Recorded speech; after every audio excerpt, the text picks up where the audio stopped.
So I took this trade from here. It was a scalp, right? And I took it up to this place. So if you go to MT4, you can see this was where I took the trade on this arrow. I got out around here. And if we go to account history, you see I have that trade here. My TP was here, but this is a scalp I just took just for today. All right.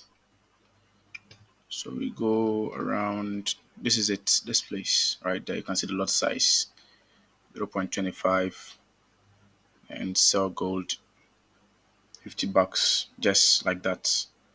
I was risking a small portion of my account.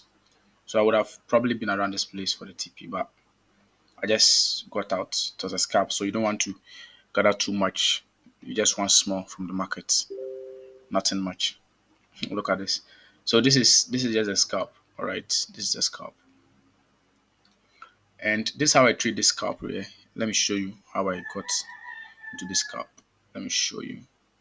So we are hitting TP, which is this place, and how I took this trade was you are on the 15 minutes. So you want to look for price. You want to follow intraday bias. So intraday bias is when price goes this way and it creates a wick, right? Now what you're looking for is the next candle should either, if the next candle breaks with full body close, then you are expecting the next what do you call it? The next available, you're expecting the next available candle to also come in what close full body close. All right. But if it closes below the wick, right? Let's say it comes here and then it closes just way around this place.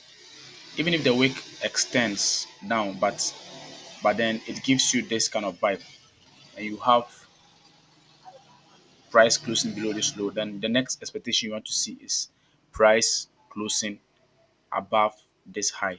And you want to shift to the lower time frame. So this is 15 minutes. I'll go to the 1 minute time frame to look for a rejection, all right, or price pushing to the downside.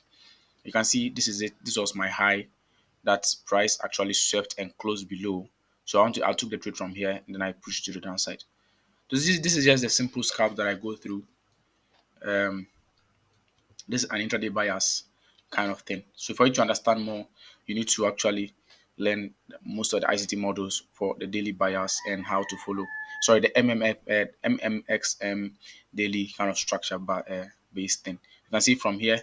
So if price does close above this on a 15 minute, I can now expect. So you can see we have another kind of range like that. So let me take this out.